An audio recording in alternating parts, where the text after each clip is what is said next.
Another DBD patch drop today. In it contains a big Freddy rework and some perk changes, but who cares? Not this guy. Instead, it's time for the obligatory have behavior finally fix Sadako.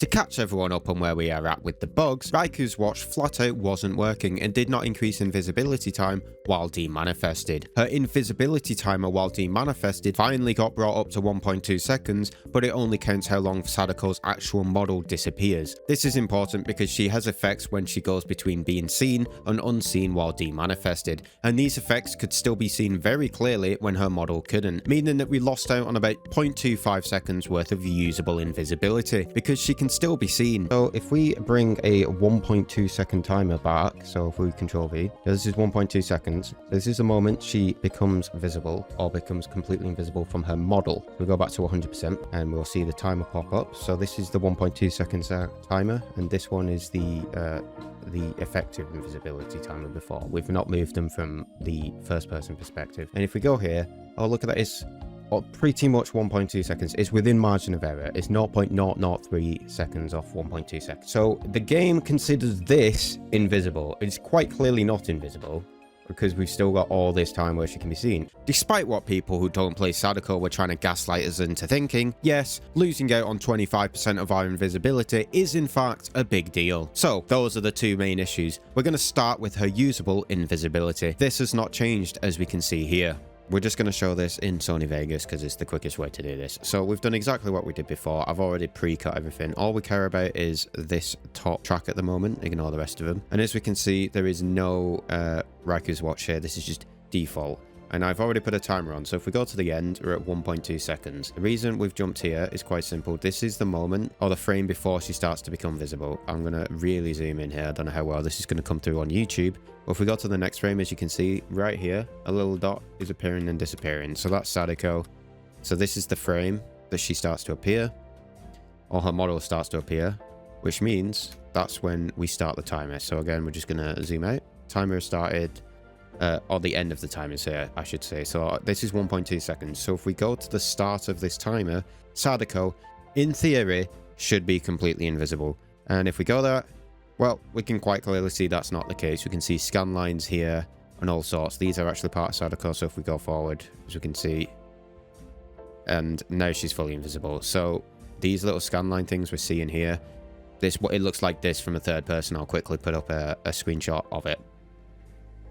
So she's clearly visible still here because we've still got all these effects. Even though her model is invisible, it is invisible. If we zoom in again, go back one, we can see her phasing in and out. These little dots are Sadako's hand, as we can see. So this is when the model turns invisible. So it's still 1.2 seconds with the model up, but we still have things that we can see. And I actually have cut it already. So the moment that the effects disappear is here. So if we drag the timer to the front here, this is when the timer is going to start now. And if you want to know how we know that Sadako's invisible, if we go back near coup de grace, we can see on this line here, it's like getting a bit thicker. So this is what a survivor can see, and then we're pretty much fully invisible here. So if we then go to the clip where she actually begins to become visible again, we can see we're actually only invisible for about 0.984 seconds. So we're still not at 1.2 seconds. We're still very clearly seen during the 1.2 seconds because of the effects. So this has not been fixed. If you want a really good explanation, my previous video went really in depth if you're a little confused. But you still only have about 0.95 to 0.98 seconds of invisibility. So let's move on to Reiko's watch. Remember, before this was doing absolutely nothing. It's supposed to increase your invisibility while demanifested by 25%. First, we're going to show an invisibility cycle without the add-on, then we'll show it with the add-on, and then we'll do a side-by-side, and we should see the invisibility last longer with the add-on.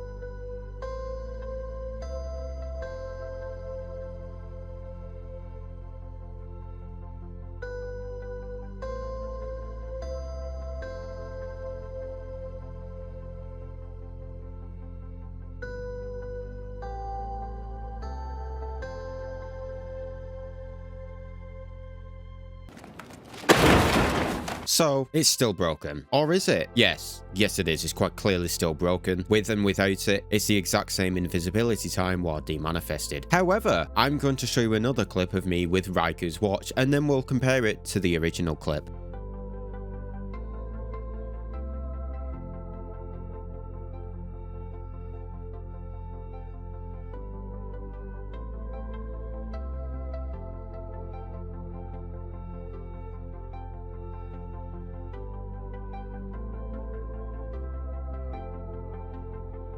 I think the phrase you're all looking for is mission accomplished. The phrase I'm looking for would fill my swear jar to the fucking brim.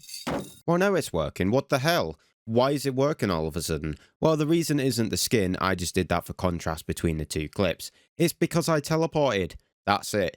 Now I know what you're thinking. JC, why does Reiko's watch not activate until after you've teleported? That's a great question, Timmy. I couldn't tell you. It doesn't say it on the add-on description. It makes no sense as to why it would only read the add-on's effects after you've teleported once. Maybe it's one of those elusive intended features from the masterminds at Behavior, just like using blood point offerings deleting certain killers' powers from the game. Who knows? It's anybody's guess with these guys. Before you ask, this is not how the add-on always worked. I've been testing this killer now for over a year, and it affected the invisibility at the start of the match before they broke it about 2 patches ago, and now it's only working after you TP. So, it's still broken, but if you want to use the add-on, just teleport first. It feels like every time I do testing with Sadako, I find a new bug. It's starting to bore even me.